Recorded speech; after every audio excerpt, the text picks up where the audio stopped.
What is karma?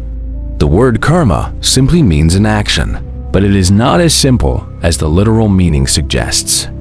Karma is the reason people suffer in this world, through an endless cycle of birth, death, and rebirth.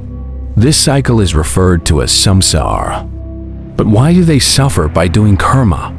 Because you reap what you sow. Everyone must experience karma, whether for good or bad deeds done, and no one can escape this karma, not even the gods. The time and place of birth and death, and the life you live between them, each and everything, is predestined. Let's understand how karma works. The action you do produces an effect. As everyone knows the Newton's third law of motion, every action has an equal and opposite reaction. This was mentioned in the Hindu scriptures long before any theories were proposed. The effect produced by your action will be kept as a record in nature and will be given back to you, because nature is a perfect being that keeps no one's debt. Nature doesn't hit you with the karma effect instantly. It waits for the right time and the right scenario to give you the karmic effect in your life. Until then, the karma effect stays in the queue. Let me give you an example. A rich boy purposely hits a poor boy. The helpless poor boy cries, feels broken, stays in sorrow for weeks. Sometimes he even gets nightmares about this, and this might haunt him throughout his life. Karma keeps a record of this, but the rich boy does not get the effect immediately. Why? Because let's assume the next day or next month, the rich boy gets beaten by the same boy or someone else. He still won't feel the same sorrow as the poor boy felt, because he isn't as helpless as the poor boy was who he hit. So, karma waits for the perfect time when the rich boy feels the exact effect the poor boy had felt when he was beaten. One day, the rich boy will be pulled by karma into the same helpless situation as the poor boy. It could be after many days, months, years, or even bursts later. As I said before, it waits for the perfect time, no matter how long it takes.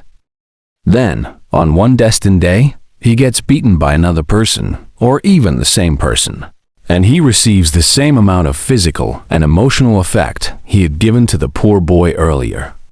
You might know the story of Lord Krishna's death.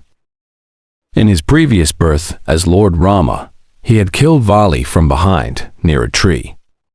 But Rama did not die this way in that birth.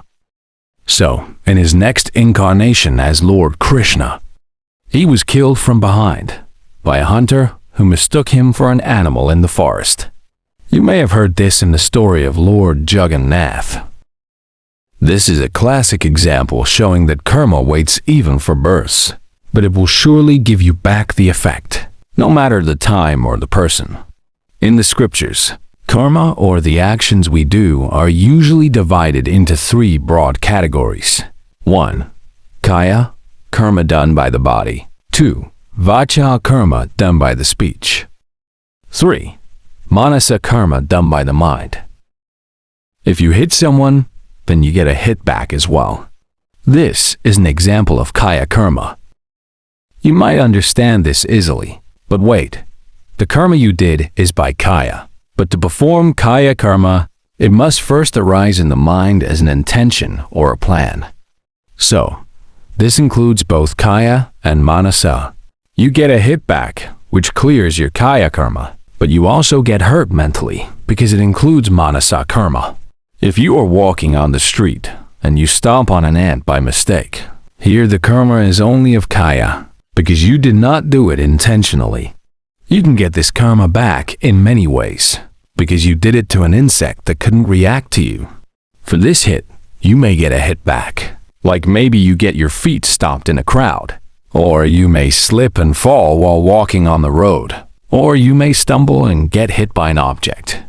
As I said, it can come back to you in any way, but it will give you the same effect, physical and emotional effect, and nature will decide how.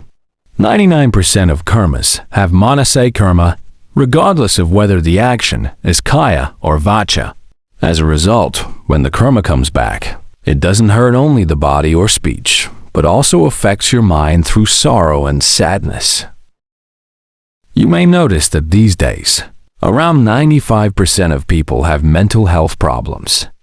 They experience sadness and live a depressed life, because this is Kaliyuga, and people are doing countless karmas driven by desire, greed, arrogance, etc., without knowing the consequences. But wait, is karma only just the 3 types mentioned above? Kaya, Vacha, and Manasa? Yes, only 3. All karmas come under these categories because Kaya karma consists of any action done physically, Vacha karma consists of any action done vocally, and Manasa karma, which consists of anything done mentally. As I said earlier about stomping an ant and the way the karma returned, this will be decided by nature. But do you know on what parameters it is decided? If everything is predestined, then isn't it the same as a simulation? How is it considered a karma if we are destined to do it? The answer to this question will change the way you understand karma forever. Find out in the next part of the video.